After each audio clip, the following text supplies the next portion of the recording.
Salam Om Swastiastu, Namo Buddhaya, salam kebajikan, dan Assalamualaikum warahmatullahi wabarakatuh. Selamat malam teman-teman sekalian yang terhormat Bapak Heri sebagai pembimbing atau dosen mata kuliah konsep teknologi dan teman-teman yang berbahagia. Malam ini pada kesempatan kali ini kita akan melanjutkan pelajaran atau mata kuliah kita konsep teknologi, dan hari ini kita akan membawakan materi tentang model.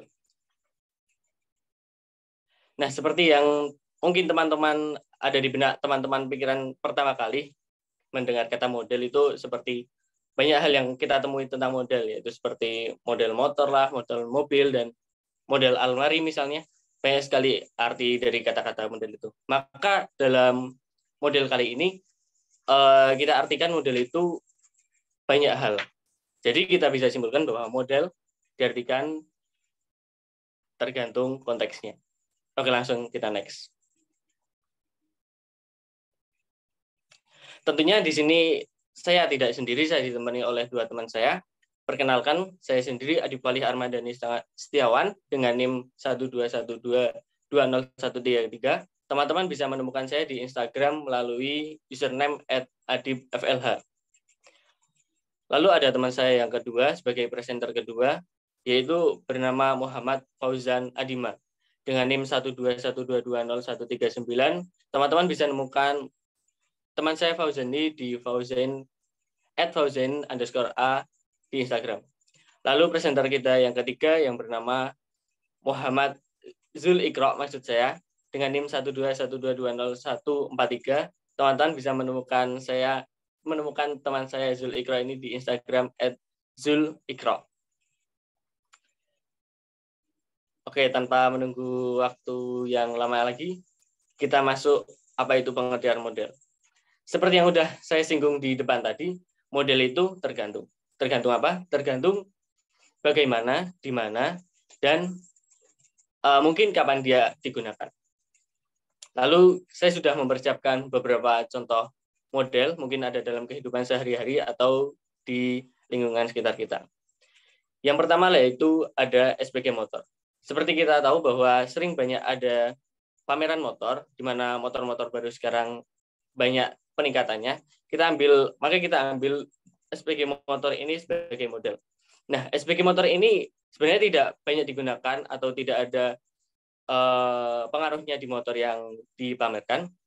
Nah, SPG motor ini hanya digunakan untuk pemikat pandangan, mungkin dari calon pengunjung atau bahkan calon konsumen. Lalu yang kedua, model selanjutnya yaitu model pada pakaian atau fashion. Nah, seperti yang kita tahu bahwa model yang ada di fashion sekarang yang sering ada pameran di mungkin mall atau lain sebagainya, yaitu kita sering panggil dengan peragawan. Peragawan ini juga tidak jauh fungsinya dari SPG motor, hanya sebagai pemikat pandangan, namun plusnya adalah mungkin peragawan ini bisa memberikan gambaran kepada calon konsumen agar calon konsumen ini mempunyai gambaran bagaimana jika fashion atau pakaian tersebut dipakai padanya. Maka kita sebutkan sebagai model ini sebagai daya tarik. Lalu model selanjutnya, kita ambil contoh selebgram. Selebgram ini adalah orang-orang yang mungkin mempunyai banyak pengikut atau banyak pengunjung di sosial medianya sehingga banyak orang yang tertarik kepadanya. Di sini ada contoh, yaitu salah satu selebgram yang sedang mempromosikan suatu skincare. Nah, selebgram ini mungkin menggunakan skincare tersebut lalu membagikan pengalamannya kepada pengikut-pengikutnya. Makanya itu kita bisa simpulkan model ini sebagai nilai, di mana dia menunjukkan pada konsumen seberapa besar nilai suatu produk yang digunakan. Lalu yang ketiga yaitu kaula muda. Nah, seperti yang kita tahu, mungkin banyak kaula muda saat ini yang menggunakan pakaian-pakaian yang lagi tren masa kini. Yang dapat kita lihat yaitu banyaknya fashion yang kita pakai atau kaula muda sekarang ini pakai sangat berbeda jauh dengan mungkin bapak atau ibu teman-teman sekalian. Di mana perbedaannya ini sangat mencolok, makanya kita dapat menyebutkan bahwa model ini sebagai pengelompokan. Pengelompokan di mana membedakan antara dua belah pihak, yaitu kaula muda dengan zaman dahulu. Nah, selanjutnya untuk lebih dapat menjorok lagi, ada contoh berikutnya yaitu anak-anak. Anak-anak yang seperti yang kita tahu, anak-anak sering kepo atau ingin tahu banyak hal di sekitarnya. Seperti contohnya saja, jika anak-anak diberikan pesawat-pesawatan hanya dari kertas, dia akan kagum dan tertarik kepada pesawat kertas tersebut. Nah, tanpa kita sadari, pesawat kertas tersebut merupakan suatu model dari pesawat aslinya, yaitu pesawat kertas ini merupakan representasi dari pesawat asli, di mana mempunyai sifat yang mirip, sama-sama bisa terbang atau melaju di udara dengan mudah untuk dibuatnya. Makanya itu di model kali ini kita bisa simpulkan bahwa model itu adalah penyederhanaan, yaitu benda kecil yang mempunyai kemiripan sifat dari benda aslinya.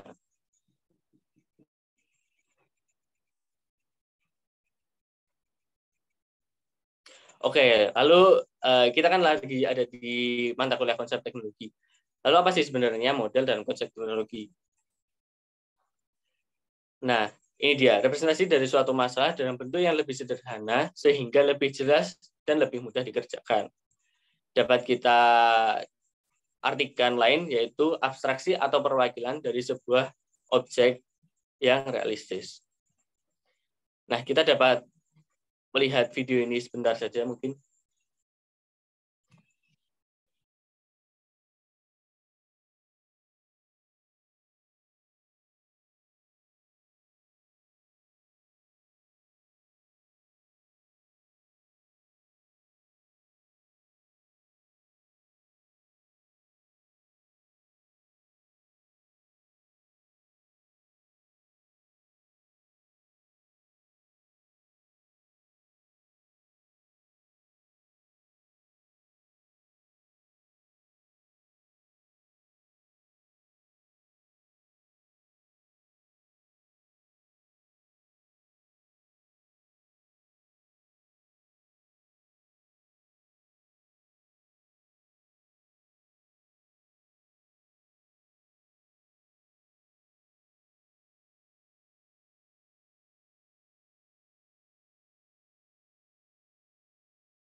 Nah, dapat kita lihat dari video tadi di mana ada mungkin sebagian manusia yang mempunyai kekurangan. Kalau dari video ini yaitu dia tidak mempunyai satu tangan. Nah, di dewasa ini mungkin banyak pengganti atau robot-robot yang dapat menggantikan fungsi dari tangan tersebut. Kita dapat lihat bahwa itu merupakan permodelan dari tangan yang aslinya, sehingga mempunyai sifat dan fungsi yang mirip. Nah, lalu ada sifat model. Sifat model mempunyai dua sifat. Yang pertama, lengkap, dan tentunya tidak lengkap. Lengkap di sini mengartikan bahwa mewakili dari berbagai aspek realistis yang dikaji, sedangkan tidak lengkap yaitu mewakili berbagai aspek realistis yang dikaji. Kita dapat mencontohkan yang kedua sifat model ini yaitu pada boneka. Boneka merupakan representasi dari manusia. Boneka yang lengkap mungkin dia dapat berjalan, dapat menangis, dapat berteriak, dan sebagainya. Sedangkan boneka yang tidak lengkap adalah boneka hanya yang dapat digunakan untuk pajangan. Mungkin di ruang tamu dan sebagainya, dia tidak bisa memberikan sifat-sifat yang mirip terhadap manusia.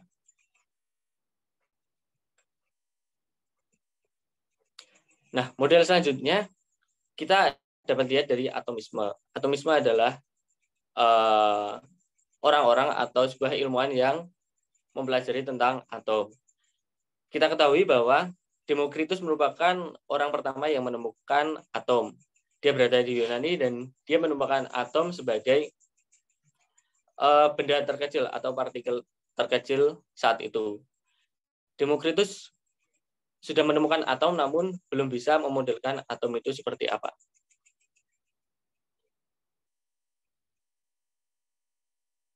Nah, yang kedua, dari atomisme sendiri itu ada yang bernama Dalton. Dalton ini adalah orang kedua yang dari Inggris yang merepresentasikan atom sebagai bola pejal.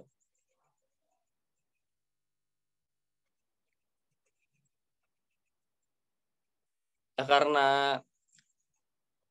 Dalton menyimpulkan atom itu belum sempurna, maka ada orang lagi yang bernama Thomson, di mana dia memodelkan atom seperti roti kismis. Dia memberikan atom itu bermuatan plus dan min, di mana roti kismis tersebut ada kismis yang dia berikan sebagai atom negatif.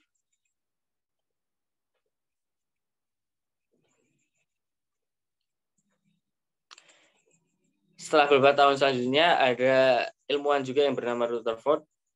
Dia memodelkan atom seperti tata surya, di mana elektron dapat berkeliling di inti atom.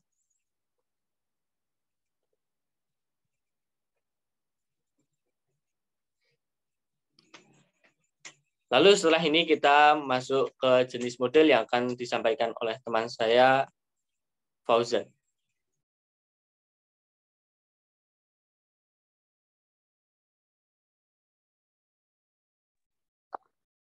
Baik, terima kasih kepada Bro Adib yang telah memberikan kesempatan saya.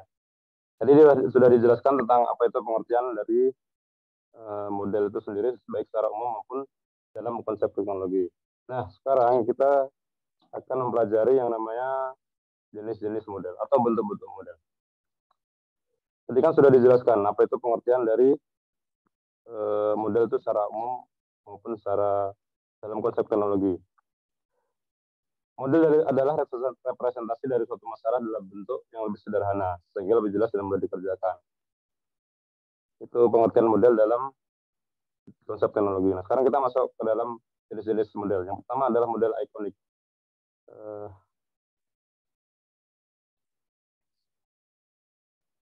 Next.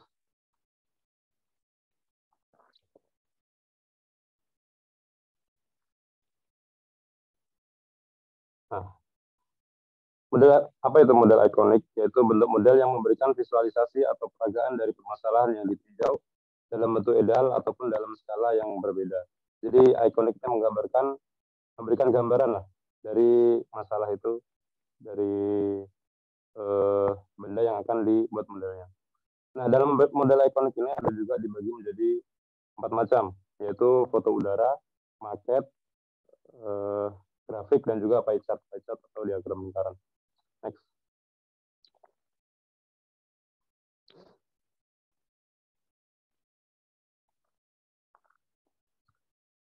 Apa itu foto udara? Foto udara adalah gambar tangkap yang diambil dari udara. Biasanya itu ambilnya pakai drone karena kamera biasa kan. Bisa juga dari gambar dari yang diambil dari referensi dari peta dan juga Google Earth atau kamera online itu yang bisa dari di internet, bisa diambil dari internet. Nah, ini langsung ke maket atau yang biasanya kita kenal dengan miniatur. Merupakan barang tiruan yang memberikan gambaran tentang tata letak dari suatu benda atau bangunan serta hubungan fungsionalnya, sehingga dapat dilihat dan dievaluasi dengan lebih mudah. Nah, maket inilah ya Pak, namanya model yang biasanya kita temukan dalam benda-benda sehari-hari. Bisa dalam pembuatan bangunan gedung ataupun masjid itu kan biasanya ada maketnya. Atau biasanya itu dalam seminar-seminar pembuatan bangunan itu biasanya ditampilkan dulu maketnya agar orang-orang itu bisa melihatlah lebih jelas dan mengerti apa yang mau dibangun itu. Lalu grafik. Apa itu grafik? Grafik dalam fungsinya pada model ikonik adalah untuk memberikan gambaran mengenai naik turunnya atau pasang surutnya suatu keadaan atau data baik dalam bentuk garis maupun gambar. Grafik itu sendiri dibagi menjadi beberapa ya, ada beberapa jenis grafik, yaitu grafik batang, grafik balok, dan juga grafik garis dan lain-lain. Lalu pie chart, tasnya pie chart ini juga termasuk dalam grafik, cuma dia perbedaannya itu ada pada penyampaiannya atau disajikan dalam bentuk lingkaran. Kalau biasanya kan grafik itu dalam bentuk garis batangan gitu. Nah, kalau pie chart ini dalam bentuk lingkaran. Lingkaran sesuai dengan namanya ya, pie itu kan biasanya berbentuk lingkaran. Next.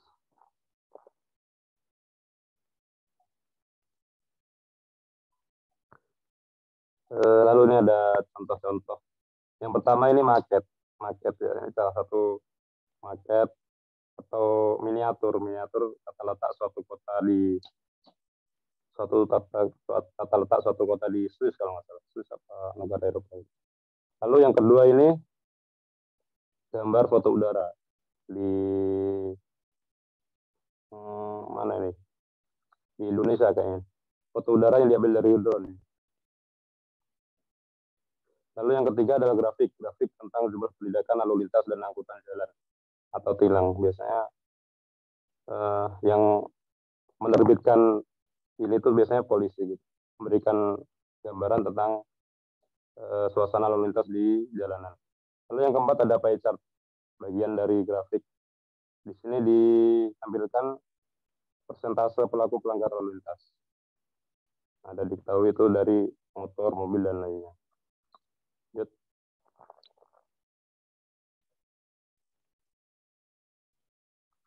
Lalu kita menuju model yang kedua, jenis model yang kedua, yaitu model analog. Model analog merupakan model yang didasarkan pada keserupaan gejala yang ditunjukkan oleh masalah dan yang dimiliki oleh model.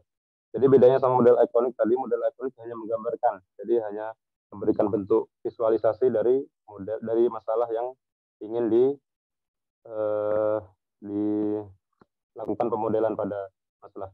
Kalau model analog ini dia menunjukkan keserupaan gejala, jadi bukan hanya gambaran tapi juga gejala yang dimiliki oleh model, yang dimiliki oleh masalah dan ditujukan oleh model. Nah, salah satu contoh dari model jenis analog ini adalah kurva permintaan, kurva distribusi frekuensi pada statistik dan diagram alir. Tentunya juga masih banyak yang lainnya juga contoh-contoh model analog ini. Next. Lalu kita menuju ke contoh yang pertama yaitu masalah lalu lintas. Contoh model analog yang pertama yaitu masalah lalu lintas pada sebuah kota.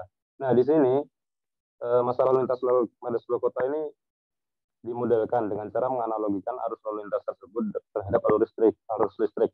Jadi arah-arah lalu lintas itu diserupakan gejalanya dengan arus listrik. Yang pertama yaitu masalahnya adalah kemacetan, kekacauan, kemungkinan kecelakaan, dan sebagainya. Yang kedua lalu usaha dalam mengatasinya salah satunya adalah mengubah arah lalu lintas. Yang ketiga kesukarannya adalah dalam mencoba arah yang dianggap betul karena memiliki risiko kerubutan sangat besar. Harus menunggu beberapa lama terlebih dahulu sebelum dapat menarik kesimpulan. Jadi intinya untuk model analog contoh yang pertama ini yaitu untuk meminimalisir lah ke segala kerubutan, segala masalah yang ada di lalu lintas dengan cara menganalogikan arah lalu lintas dengan arus listrik. Next. Nah, ini dijelaskan upaya untuk mencari pemodelannya. Di sini arah lalu lintas diibaratkan dengan jumlah kendaraan yang lewat persatuan waktu. Lalu arah listrik sama dengan jumlah muatan listrik yang lewat persatuan waktu. Nah, ini ada gambarnya juga. Itu contoh dalam ini menganalogkan arus lalu lintas terhadap listrik. Lanjut.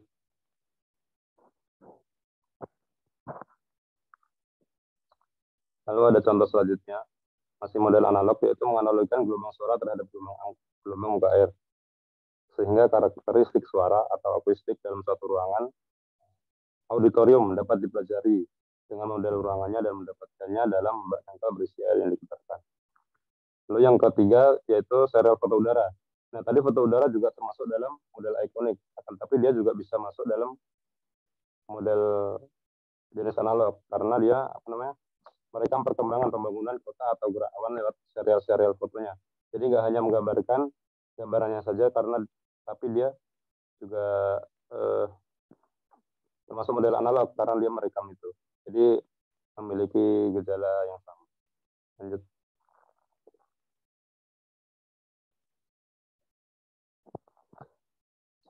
Lalu kita masuk ke model yang ketiga, yaitu model matematik atau simbolik.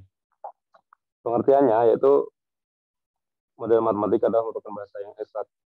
Nah, sifatnya itu dia memberikan hasil yang kuantitatif yang mempunyai aturan atau rumus serta cara pengerjaan yang memungkinkan pengembangannya lebih lanjut. Model ini dinyatakan secara kuantitatif, artinya dia bersifat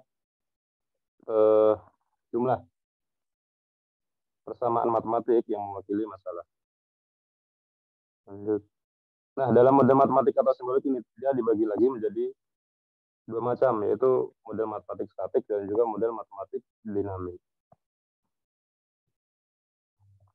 Apa itu model statik? Yaitu dia itu memberikan informasi tentang perubahan model hanya pada titik tunggal dari waktu. Sedangkan dinamik mampu menelusuri jalur waktu dari perubahan model. Nah, dia lebih beragam jadi waktunya itu lebih beragam. Dan juga variabelnya lebih banyak. Sedangkan statik itu variabelnya hanya tunggal. Nah, pada model dinamik ini pembuatannya itu lebih mahal. Kenapa? Karena dia sifatnya itu memberikan kekuatan analisis yang lebih tinggi pada dunia nyata, sehingga dia lebih tepat lah, lebih ideal untuk pemodelan gitu.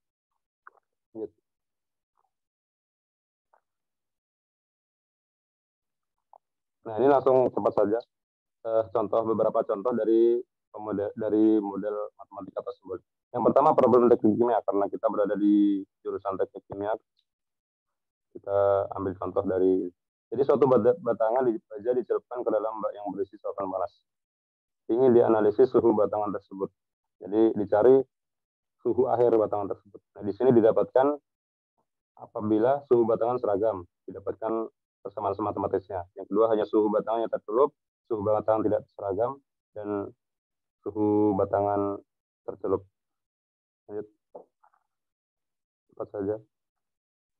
Contoh yang kedua, pengisian reservoir. Pengisian reservoir oleh aliran air dengan debit atau Q dengan rumus volume bagi waktu yang tetap. Jadi di debit yang mengalir pada reservoir itu tetap. Didapatkan persamaan Y sama dengan Y0 plus Q per A kali P dengan Y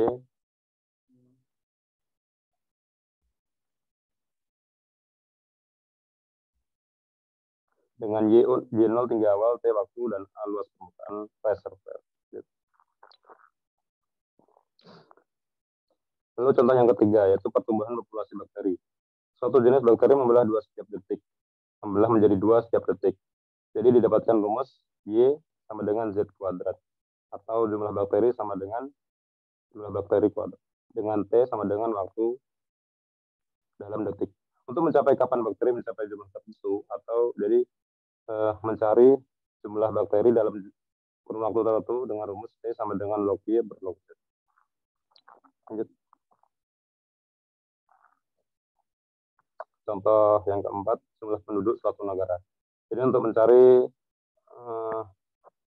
jumlah pasti dari penduduk satu negara, ini didapatkan persamaan sederhana lewat pemodelan, yaitu J sama dengan A kali 1 plus P kali T, dengan J jumlah penduduk, A jumlah penduduk pada T sama dengan 0 atau tahun pertama, 1 plus P, P-nya laju pertumbuhan, T yang waktu dalam tahun.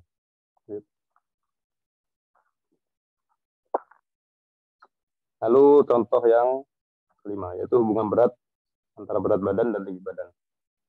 Mencari hubungan antara berat badan dan tinggi badan pada sekelompok orang, misalnya di dalam persamaan. Jadi ini persamaannya udah melalui percobaan dan penelitian, yaitu B sama dengan 0,9 kali T min 78, dengan B berat badan dan T tinggi badan. Lalu diberi soal dengan soal yaitu berapa berat badan seseorang yang mempunyai tinggi 160 cm. Menurut model, P sama dengan ini 0,9 kali 160 sama dengan 60 kg ya. Akan tetapi harus hati-hati jika seorang dengan tinggi 80 cm, jika memakai model di atas, dia hanya memiliki berat sebesar 7 kilo ya, mungkin. Lanjut. Nah, mungkin cukup sekian. Nanti akan dilanjutkan dengan materi pembuatan model dan juga kegunaan model yang akan disampaikan oleh Bro Ikro.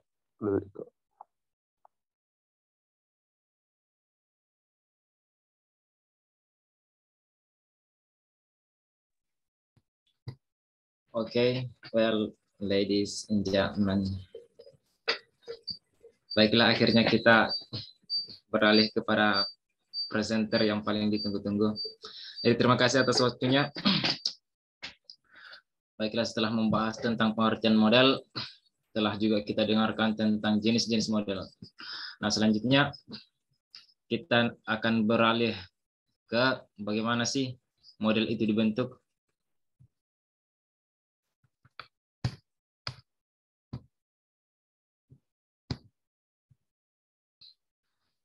Nah, jadi model ini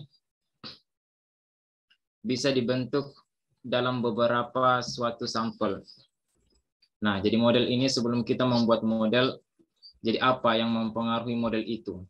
Nah, ternyata dalam membuat model itu, para ilmuwan ternyata dipengaruhi oleh latar belakang alam pemikiran si pembuat.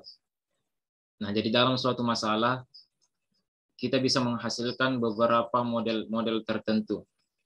Tergantung siapa yang membuat model. Karena setiap orang mempunyai alam pemikiran yang berbeda, maka model yang dihasilkan pun akan berbeda-beda. Kalau orang berkata mungkin banyak jalan menuju Roma. Seperti itu. Selanjutnya, adapun tahapan-tahapan pembuatan model. Jadi tahapannya ada 5 tahapan. Yang pertama adalah observasi masalah. Nah, observasi masalah itu adalah kita menyusun kerangka berpikir bagaimana sih masalah itu. Nah, kita membuat rumusan masalah ini. Masalah itu seperti apa dan bagaimana dan harus diapakan. Nah, selanjutnya pengamatan. Jadi setelah kita mengetahui seperti apa masalahnya, kita melakukan pengamatan. Nah, pengamatan ini apa? Untuk membuktikan apakah kita benar dalam menebak masalah itu. Nah, selanjutnya itu memutuskan pilihan. Nah, setelah kita tahu apa masalahnya, kita tahu bagaimana kondisinya, dan kita sudah melakukan pengamatan bagaimana untuk cara mengatasinya. Nah, selanjutnya kita memutuskan pilihan akan diapakan suatu masalah itu. Nah, apakah kita akan memilih ke tahap 4 atau tahap 5? Nah, adapun tahap 4 itu menghentikan penyempurnaan. Nah, apabila kita melakukan eksekusi, melakukan implementasi terhadap suatu masalah, kita telah membuat model perumusan masalah itu. Nah, jika sudah sempurna, sudah cocok, nah kita bisa melakukan ke tahap 4, yaitu menghentikan penyempurnaan. Nah, karena apa? Karena mungkin penelitian kita ini membutuhkan banyak biaya atau membutuhkan waktu yang terlalu panjang, ya. Jadi kita menghentikan penyempurnaannya. Mungkin cukup sampai seperti itu saja. Nah, kalau memang masih bisa, masih dapat kita tangani, nah kita bisa melakukan proses ulang atau mengulangi proses yang telah kita buat tadi dari observasi masalah, pengamatan, dan memutuskan kembali pilihan. Sehingga didapatkan hasil yang jauh lebih sempurna. Nah, seperti itu. Nah, jadi dalam screen ini ada terdapat 2 gambar. Mungkin teman-teman bisa mengobservasi dan melihat perbandingan dan perbedaan. Apa sih perbedaan di antara kedua gambar tersebut? Ayo coba pikirkan. Nah, jadi mungkin ada yang menebak bahwa satu latarnya biru, yang satu latarnya putih. Atau seperti apa? Nah, kalau kita lebih teliti melihatnya, ternyata di gambar pertama sebelah kiri itu yang menjadi pusat tata surya adalah matahari. Nah, terus yang di gambar kedua itu yang menjadi pusat tata surya adalah bumi. Nah, kok beda? Nah, ternyata pada zaman dahulu, jadi zaman dahulu itu terdapat sebuah masalah yang membuat para pemikir-pemikir filsafat filosof itu menjadi overthinking. Nah, apa yang membuat mereka overthinking? Nah, ternyata mereka memiliki masalah terhadap di mana sih letak bumi yang sebenarnya. Kita semua ini berada di mana. Nah, jadi untuk memecahkan masalah tersebut, para ilmuwan-ilmuwan, para pemikir-pemikir terdahulu itu melakukan suatu pencarian masalah untuk membuat suatu model konsep yang akan menyatakan bagaimana sih dunia kita yang sebenarnya. Nah, jadi di gambar yang sebelah kanan itu, itulah yang pertama yang dikembangkan oleh para pemikir-pemikir hebat yang terdahulu, seperti contohnya sebelum Galileo itu adalah si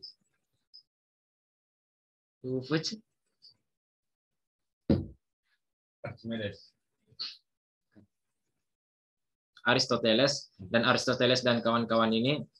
Nah, dia yang mengungkapkan pertama-tama tentang bumi sebagai pusat tata surya.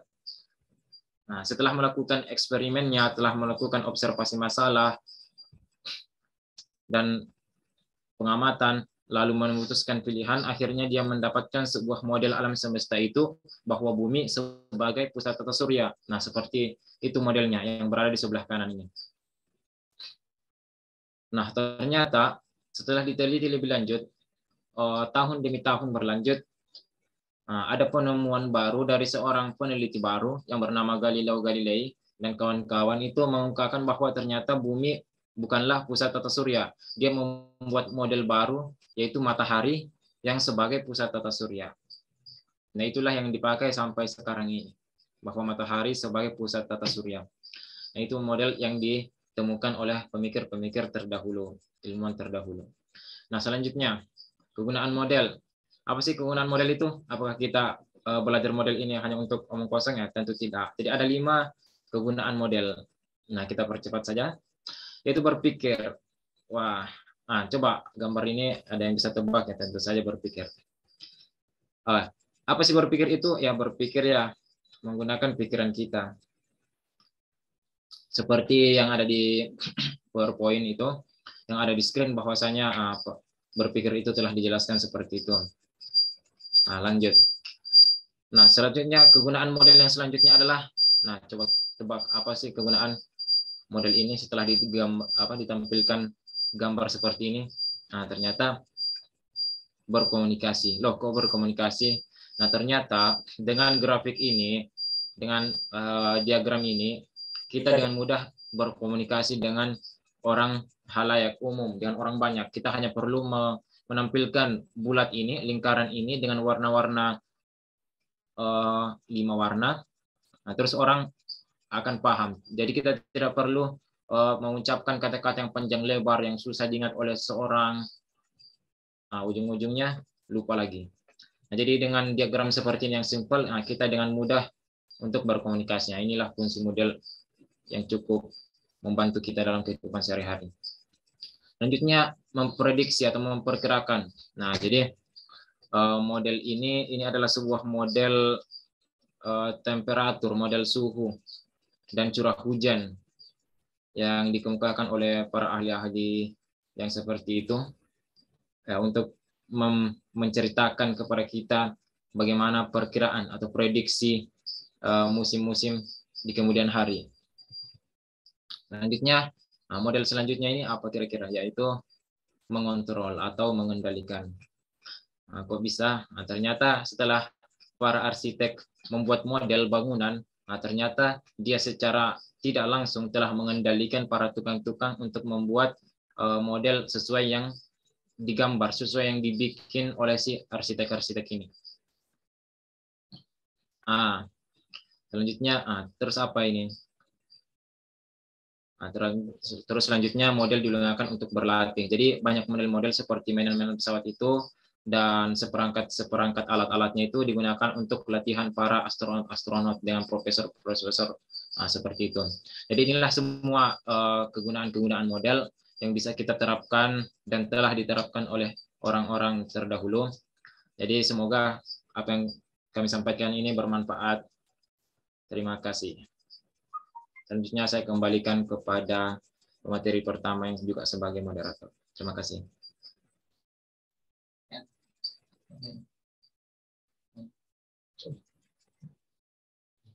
Cukup. Oke, mungkin itu saja dari kelompok kami, kelompok model, dan tentunya kelompok 3. Mungkin karena keterbatasan waktu sehingga membuat kita mau tidak mau berpisah dalam kesempatan kali ini. Bila ada salah kata atau salah perbuatan, kami mohon maaf. Sekian dan terima kasih.